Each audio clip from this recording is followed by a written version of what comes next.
This is East Asia Tonight.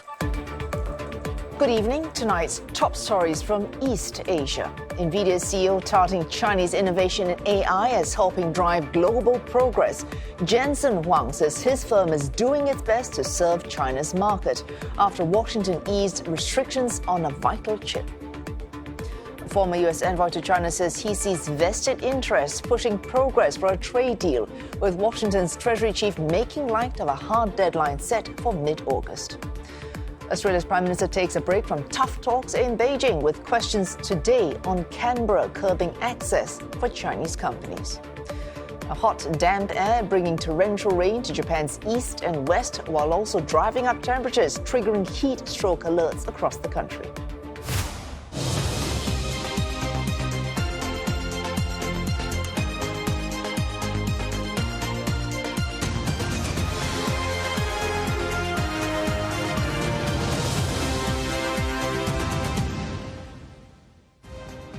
And also in East Asia tonight, the cost of rice remains a major concern for Japanese consumers and politicians. It may have fallen for the seventh straight week amid a nationwide shortage, but farmers warn that may not last. And in the second part of a four-part series on traditional crafts in Hong Kong, we talk to porcelain painters and bird cage makers on how they are keeping the heritage alive.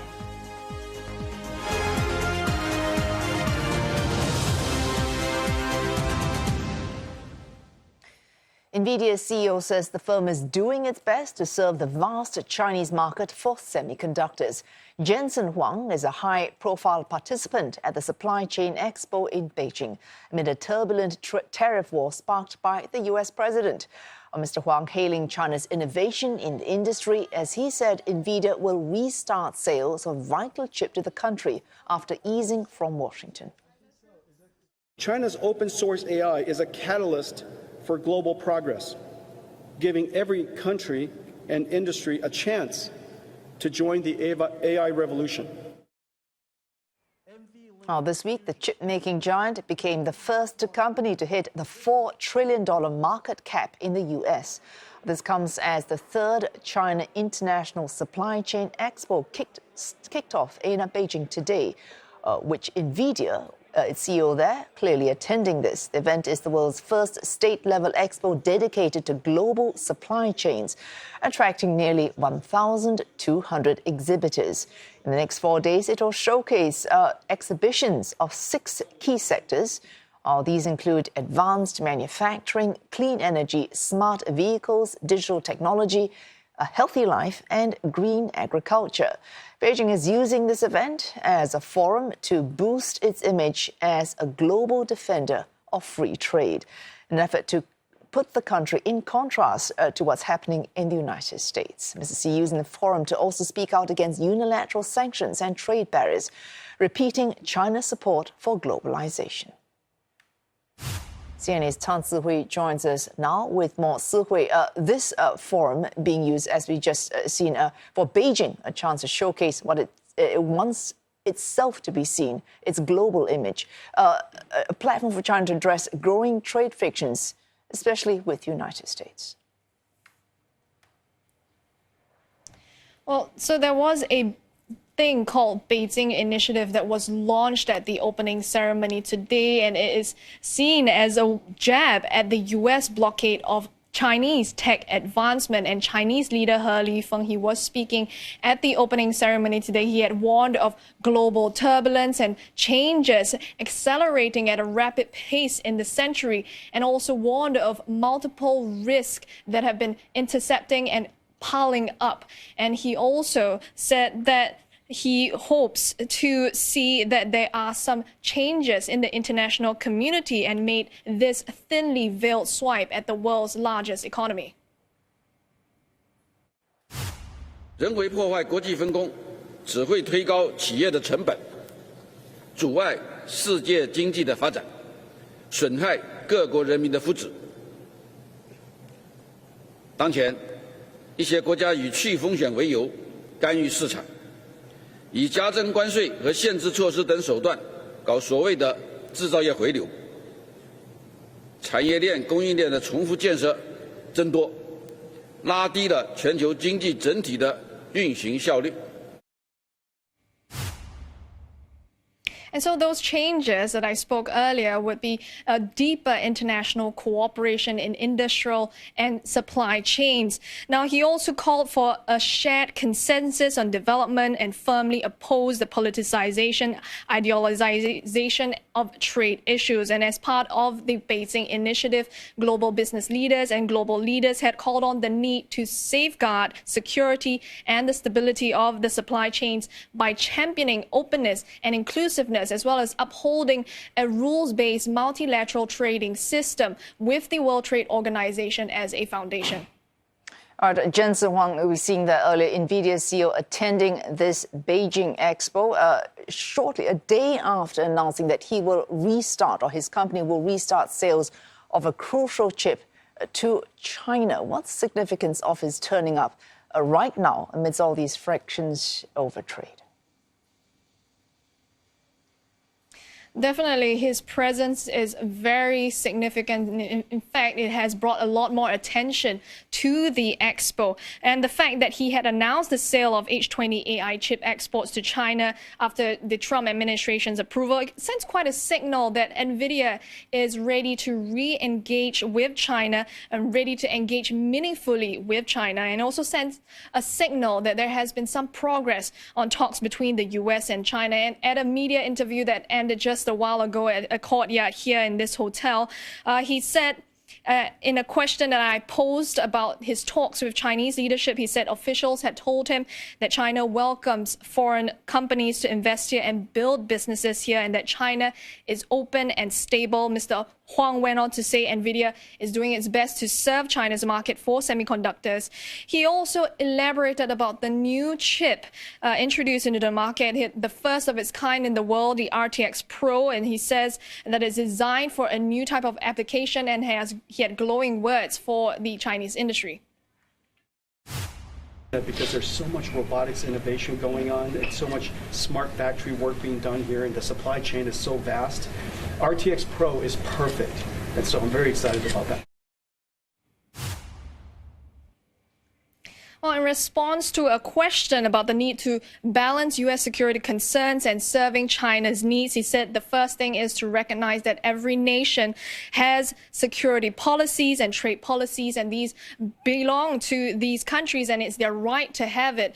And so companies like Nvidia, their purpose is really to comply with them. CNA's Tan Suk with that live for us there from Beijing.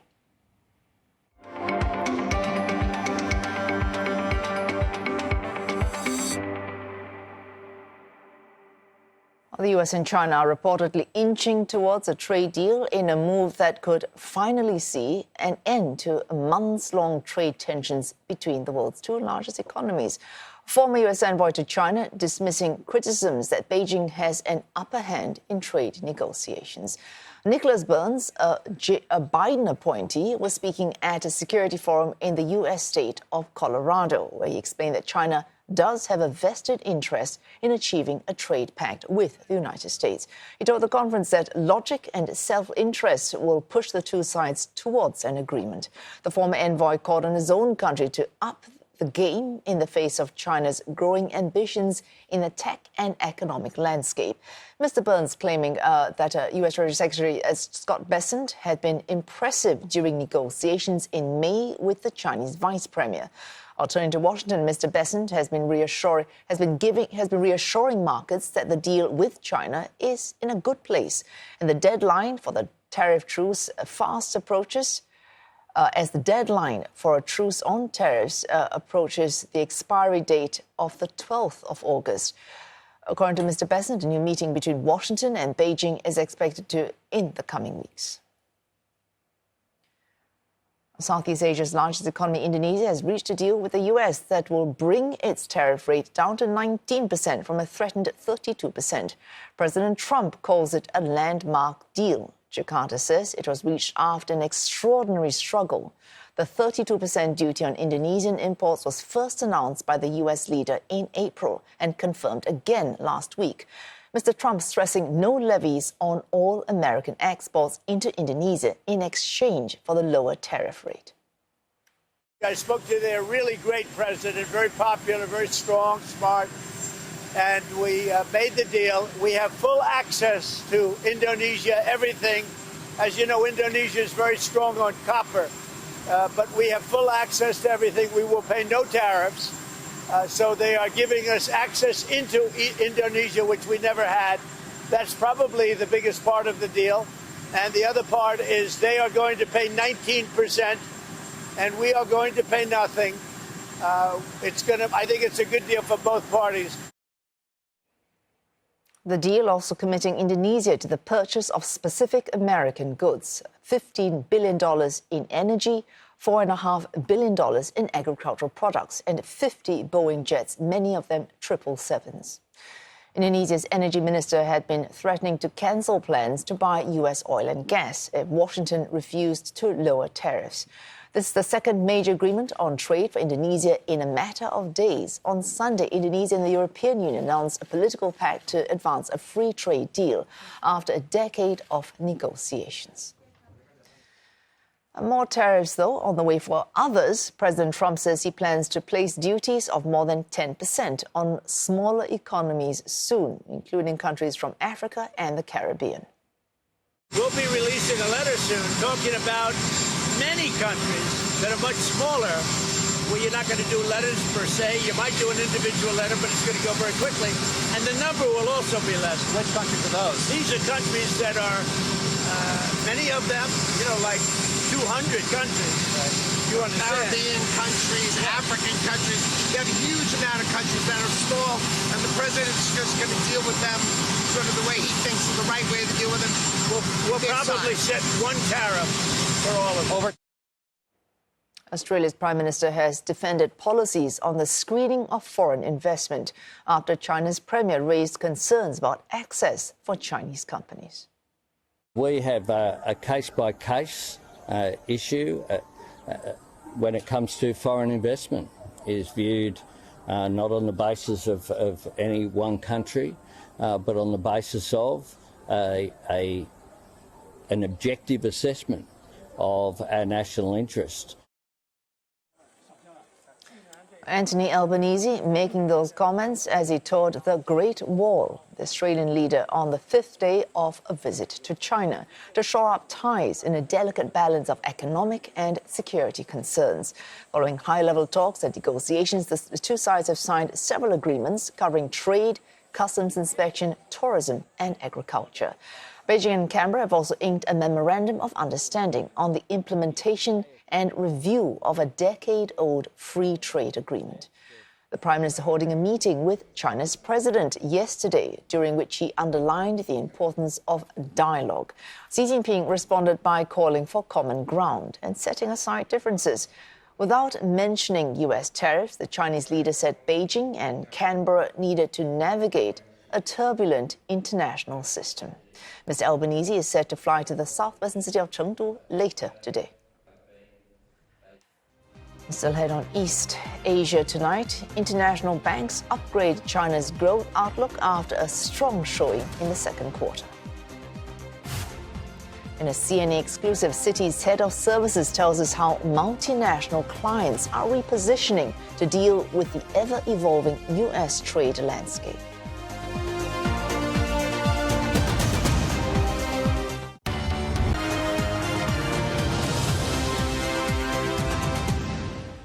And Roland Lim joins us with the business news. Roland, it's a day old, this news that Nvidia will restart sales of a vital chip to China. Are tech firms reacting to that?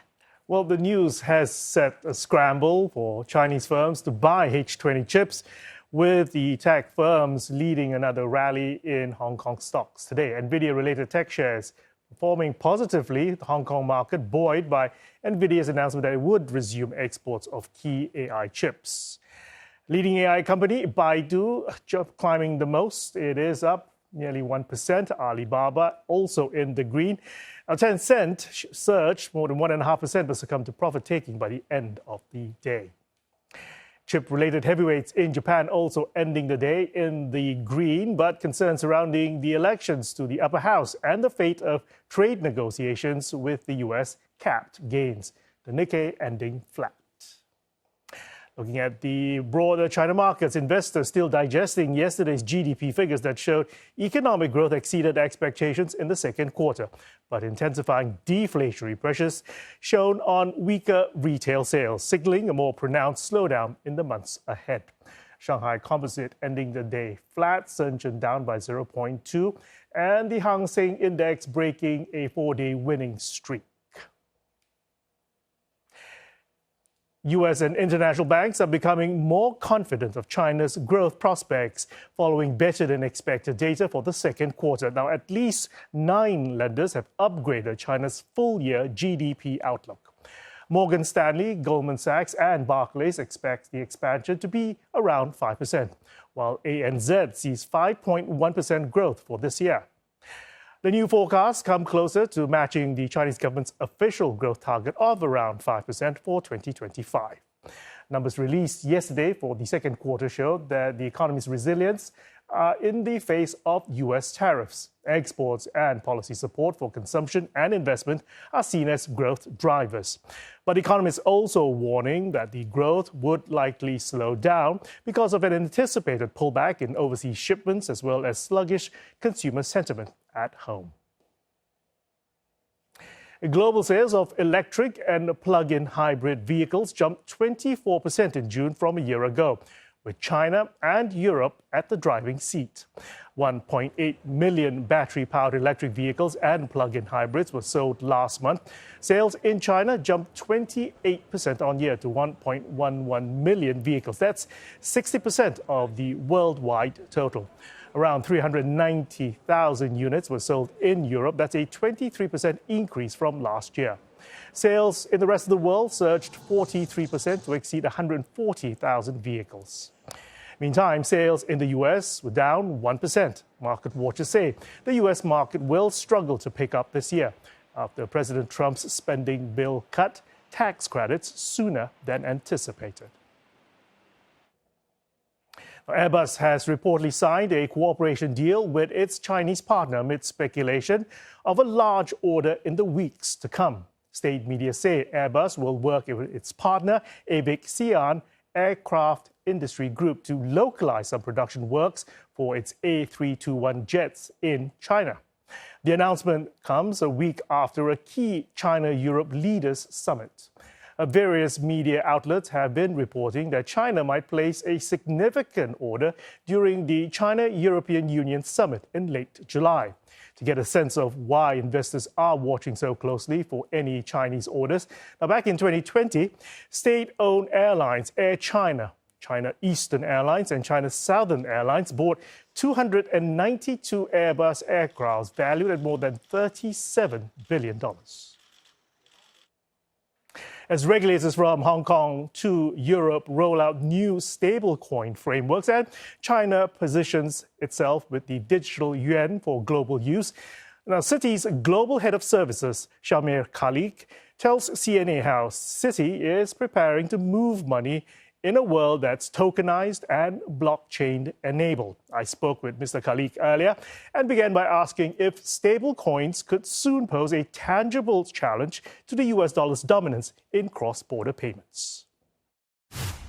Now, Citi welcomes these rules because, as you know, we are actively operating in 94 markets around the world. We're connected to more than 290 clearing systems around the world. So as our clients run their treasuries, run their businesses around the world, our goal is to really help them manage and run their business in as efficient a manner as possible. So I think new rules and regulations, helping clarify roles and responsibilities, thinking about AML, KYC rules and sanctions and other such risk-focused agenda will only help clarify this space, which is developing very, very rapidly. So we continue to watch very actively. As you know, we have our own Citi token services, which has been up and running for the last almost 24 months. We also have our own 24/7 dollar clearing platform as well, where we're the biggest clearer of US dollars around the globe, including euros and sterling as well. So we will continue to have our finger on the pulse. We are actively working with a lot of the counterparts to see how Citi can continue to stay engaged in this new system that continues to evolve and develop. But we do want to make sure that as a counterparty that is regulated, that has the trust of its clients, that we continue to work with the regulators to continue to clarify roles and responsibilities to make sure risks are appropriately managed and housed in the right place. Okay. As you mentioned, Citi did pioneer the tokenized cash services system. Do stablecoins, you think, especially in China, pose a possible strategic opportunity for Citi's business in trade finance? I think if you look and went and spoke to a number of central banks around the world, they're all thinking about the impact of stablecoins and potentially tokenization of commercial bank money around the world. So I would say this is an interesting point of time where I do think the ability for banks to continue to move money seamlessly around the world in partnership with their clients and in partnership with other industry players will be helped by actually using blockchain technology, which is what tokens or stablecoins purport to do. But I do think that the right regulation needs to be in place. I do think that the right risk governance and oversight needs to be in place. And then, obviously, as we think about how the movement of money happens around the world, there needs to be interoperability mechanisms and how we make sure that the connection with fiat currency or central bank money or and commercial bank money continues to interact. And are your clients already expressing interest in settlement in alternative digital currencies? I mean, is this something that Citi is also engaging in? Yes. So I would say some of our clients are asking questions at this point of time. Our clients are generally very sophisticated counterparties, and they would like to see a tangible risk management process and a tangible value addition for their operating models before our clients look to explore some of these. But as I mentioned, there are a number of our clients, particularly in the e-commerce marketplaces, particularly in the fintech space, who are looking to partner with not just with Citi, but with a number of the financial institution partners to see what could be potentially developed for the future. So we're actively engaged with a number of our clients, with also industry infrastructures to see how we could help develop the platforms of the future. And I'll be back later with more business news. For now, Wei Su. And thanks for that, Roland. Still ahead on East Asia tonight, unstable weather around Japan causing downpours in some regions and heatwave alerts in others.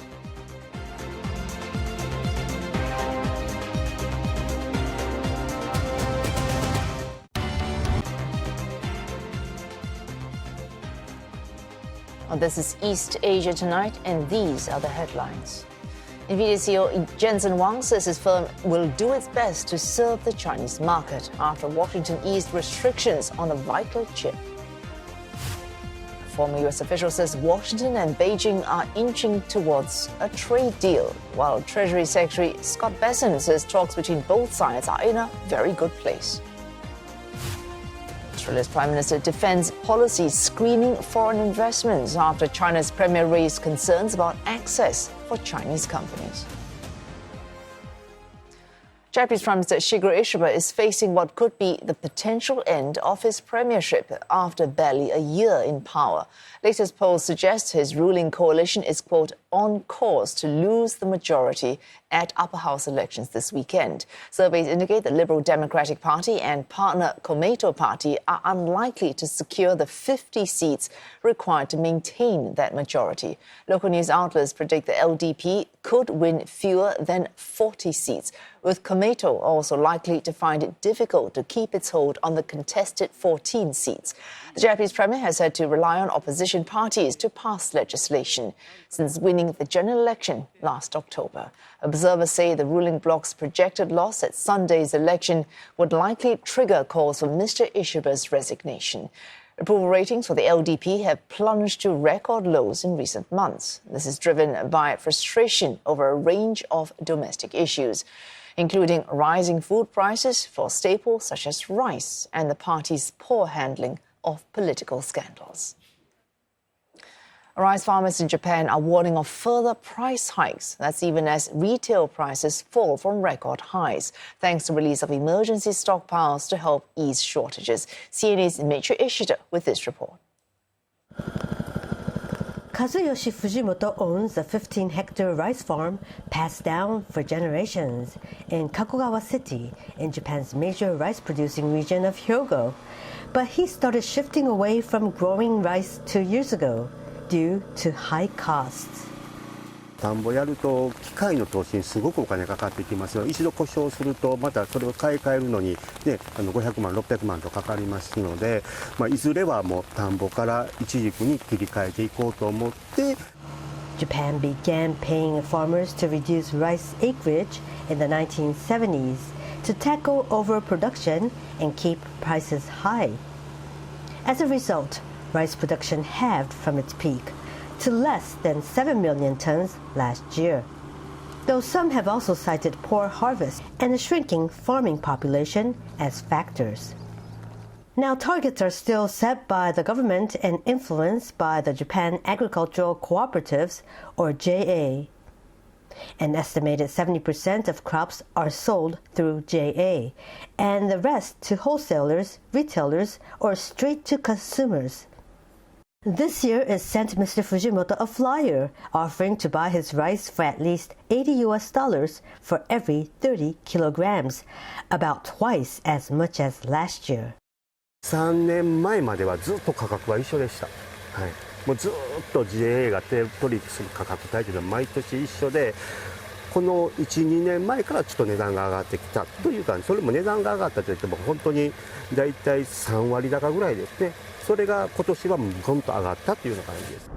Here in Nagano, known for its premium rice, some farmers say middlemen are paying even more for their rice.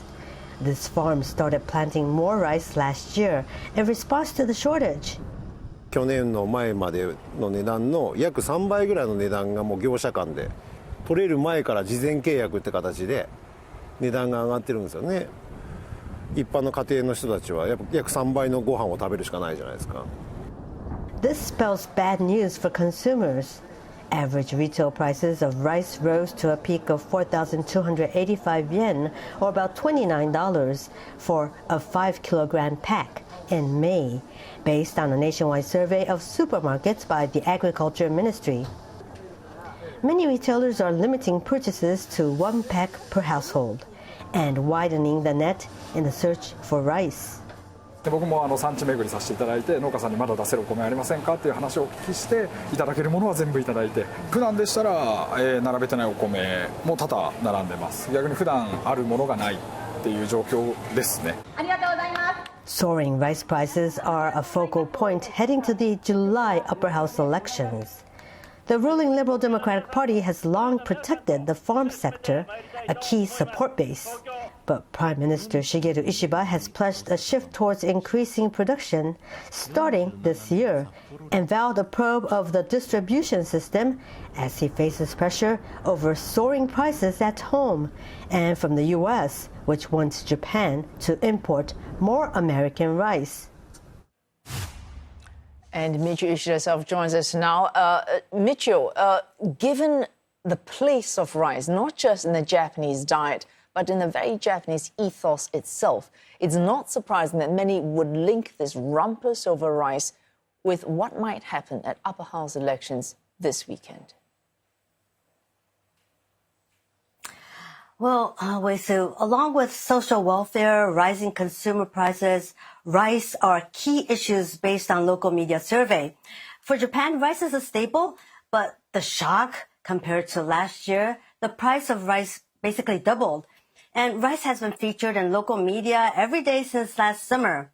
Now, Taku Endo, who was agriculture minister from the start of the Shigeru Ishiba administration last October, was forced to resign after stating in a meeting he never bought rice. He said he has so much, he had enough to sell, and that angered the public. He was forced to resign. And before the gaffe, he said he was releasing reserved rice, but it didn't reach consumers before he stepped down. Then Shinjiro Koizumi, the son of a former prime minister, replaced him. And Mr. Koizumi immediately took action to release reserved rice by awarding retailers with the appropriate facilities to polish the grain and sell. And reserved rice started to appear on supermarket shelves in the week since he took over. And this was well received from the general public. But during the upper house election campaign, some farmers have started to complain consumers stopped buying their freshly harvested rice, which are expensive. And in rural areas, farmers' support is important in this election. And their votes are speculated may not even go to the ruling Liberal Democratic Party. And many media predict ruling coalition will lose the majority in the upper house as one of the reasons. Michio, to an ignorant mind like myself, an obvious solution would be just to import more rice. And yet you've seen the Prime Minister go up against President Trump in the United States, friction over Japan, according to Mr. Trump, refusing to import more American rice. Why is Japan reluctant to do that? Okay, let me clarify. One, Japan has been protective of its rice industry traditionally, as it's politically important. So high tariffs have been placed on rice imports beyond the minimum access rule set by the World Trade Organization. And that's 770,000 tons a year. And beyond that, Japan has been importing on the average 700 to 800 tons a year. And last year, it's more than tripled to 3,004 tons. And this year, there's an unprecedented rise of rice imports.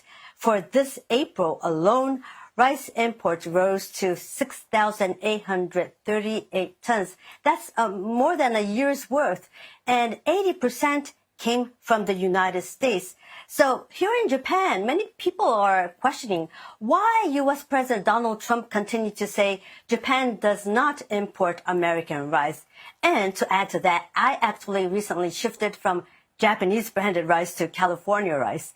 Even with tariffs, California rice is 1,000 yen or $67 cheaper for 5 kilograms than Japanese branded rice. But many of my friends, acquaintances still continue to buy Japanese brands.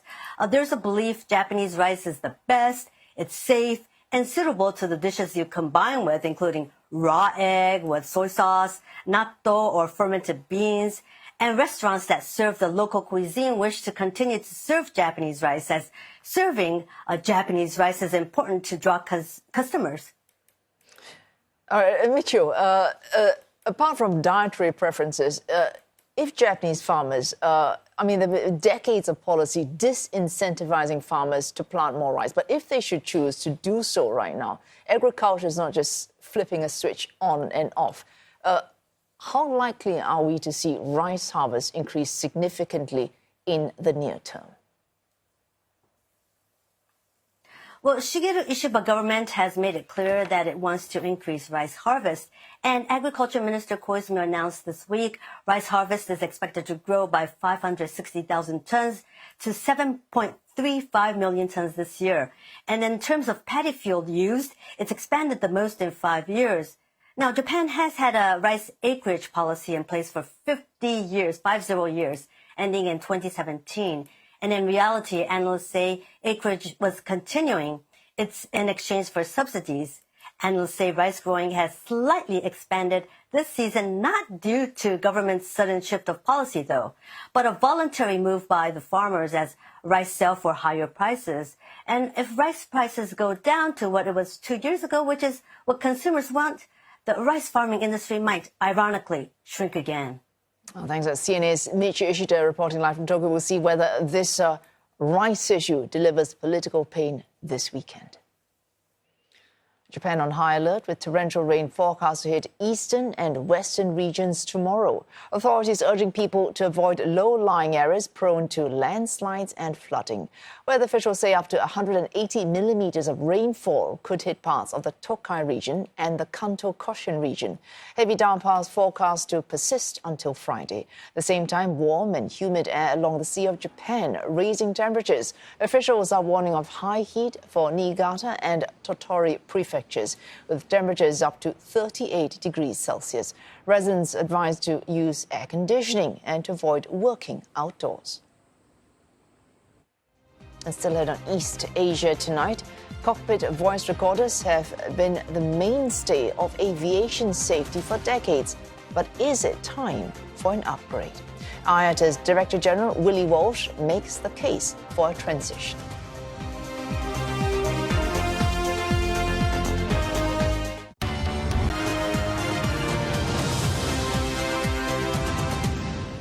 And Roland joins us again for business news. Roland, we were debating what counts as recovery for Hong Kong as a financial centre. We still have not agreed on what recovery means, but let's say signs that Hong Kong is picking up to where it might have been in the past. Absolutely, yeah. You're right. The financial status of Hong Kong to attract the wealthy starting to pay off. Funds flowing back into the city as the territory's assets under management rising some 13% last year. The figures from the Hong Kong Securities and Futures Commission also show net fund inflows jumped more than 80% in 2024, bringing the total value under management to $4.5 trillion, although that's still some $50 billion lower than in 2021. The surge of funds suggests that the city's efforts to attract the wealthy through tax concessions and residency are paying off. Optimism towards tech and AI has also driven the territory's equity benchmark, the Hang Seng Index, to its highest level in 3 years on the back of surging demand from mainland investors. Some Japanese companies are raising wages to retain staff amid labor shortages and rising inflation. Electric appliance retailer Nojima says its 3,000 employees can expect a pay rise of nearly $70 starting this September. And another restaurant chain operator is planning to raise the salary cap for its restaurant managers by nearly 20%. Meantime, the Japanese government says the railway industry will face a shortage of more than 18,000 workers in the coming years, which has led to railway operator JR East to bring in foreign workers. The operator announced plans to train up to 100 foreign workers starting this fiscal year and will deploy them for maintenance tasks. As the investigation continues into last month's deadly Air India crash, the debate over the use of cockpit video recorders has resurfaced. IATA's Director General Willie Walsh believes there's now reasons to push for change. Yasmin Yonkers reports. It's a decades-old debate in aviation. Install video cameras to monitor airline pilots, or just stick with the cockpit voice and flight data recorders already used by accident investigators. Airline pilots believe the latter is enough and that cameras would invade their privacy and potentially be misused. America's National Transportation Safety Board has called for these cockpit cameras since the year 2000, but the Federal Aviation Authority has yet to mandate its use. Mr. Walsh suggests change might be timely. I think there is a strong argument to be made. I can understand, as a former pilot, the reluctance that pilots have to having video in the cockpit. It's a strange environment in which to work, particularly now with the cockpit door being locked with no access. On a personal basis, I can see that there is a strong argument now for the inclusion of video in the cockpit to assist in accident investigations. Our industry has always been very open in sharing information. We believe that any accident or any major incident that takes place needs to be investigated fully, properly, and reported so that everybody can benefit from the experience. And I think based on what little we know now, it's quite possible that a video recording in addition to the voice recording would significantly assist the investigators in conducting that investigation. There's no comment from Air India, currently under scrutiny for last month's crash. Nothing, too, from India's Aircraft Accident Investigation Bureau, which is expected to release a final report within a year of the crash. That's the 12th of June, 2026. So far, several airlines have ordered checks on their fuel switches in Boeing models. Pilot confusion around these were in focus in the preliminary Air India crash report. Now, on looming trade tariffs, Mr. Walsh believes this could be reason enough for airlines not to accept aircraft they've ordered. In a rational assessment of it, you would say that tariffs shouldn't apply, given that it's one of the biggest, if not the biggest, export that the US has. Both Boeing and GE products are exported in significant quantities, and there's a very strong balance of trade surplus in that area. I think if tariffs are applied, it will have an impact without question. I think you'll see airlines reluctant to take delivery of aircraft while there's uncertainty around, the tariffs and the impact that would have on the cost of aircraft. And this is at a time of aircraft shortage and delivery delays, while passenger numbers are surging. Also at a high, the spike in in-flight thefts. It's something that Mr. Walsh says IATA will be focusing on following feedback from airlines. Yasmin Yonkers, CNA. And that's all for business. Back to you, Wei Su. Oh, thanks for that, Roland. Traditional artisans in Hong Kong under pressure to ensure both their skills and their craft stay relevant. CNA's Mei Wong catches up with some master craftsmen in the second segment of this four-part series. Ruby's husband and her have inherited a family business that's almost a century old, selling hand-painted porcelain wares. Unlike some other traditional crafts without succession plans, the family fortunately is passing on the legacy to Martina, who's in her 40s. We depend on her. I also try to prepare everything good for her. Our IG and our Facebook is done by her, and she promotes all the best things of our factory. She encourages young people to visit, to learn. About 40 years ago, the family business had about 20 masters drawing and painting the porcelain ware. Today, only 2 are left. Initially, Martina wasn't keen on the business and had a different career.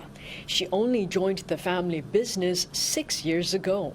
In the past, I thought they are very old-fashioned. After I went to an exhibition held by the government about this industry, I start appreciate the business and the craftsmanship in Hong Kong as it is fading away, and I think it's a responsibility.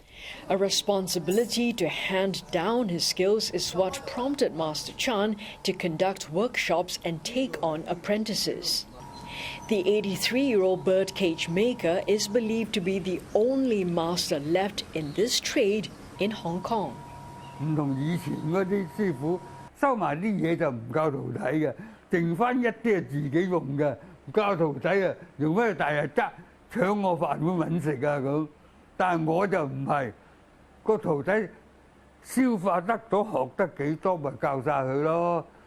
Master Chan may be happy to teach, but he knows there are few interested takers.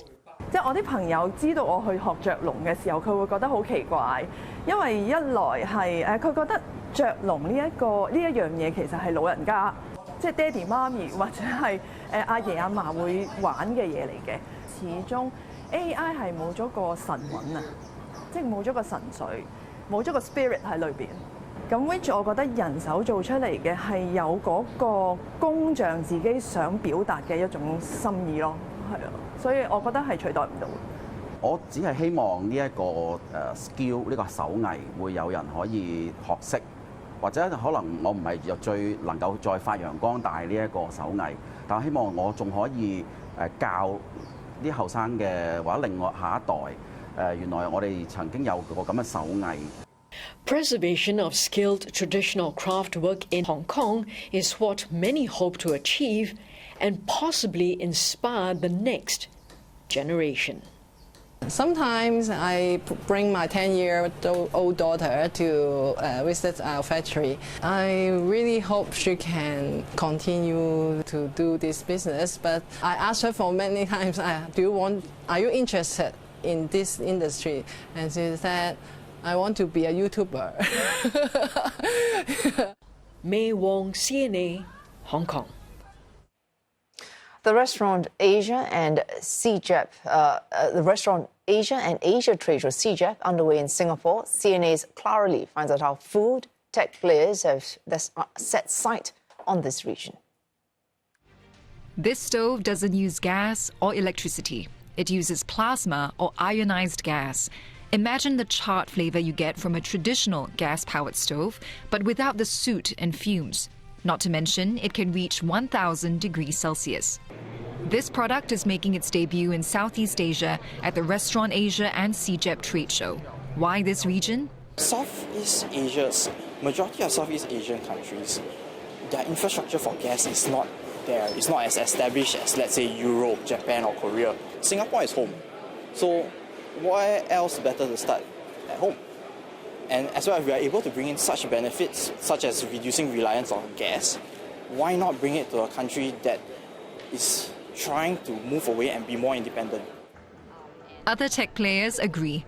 This vending machine, for example, is not like regular ones. Customers can use their smartphones to place an order.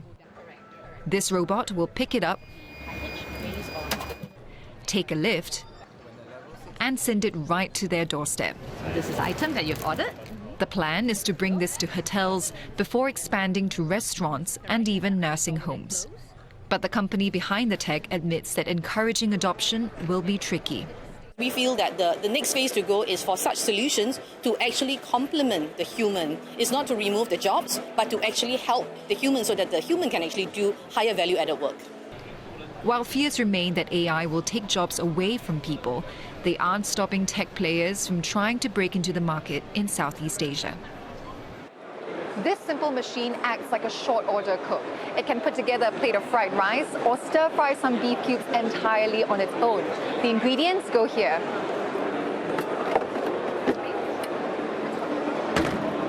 And with just a click of a button,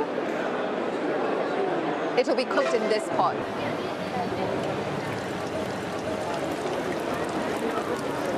And my meal is ready in less than 3 minutes, all without the usual smoke and grease that come with cooking. It's just one of the many products on display from more than 400 exhibitors gathered at this trade show. Organizers are expecting a record 12,000 visitors from all over the world at this annual event, a sign curiosity about new smart solutions in the F&B industry is here to stay. Clara Lee, CNA, Singapore. And that's East Asia tonight for this Wednesday. Headlines anytime at cna.asia, plus on Facebook and YouTube.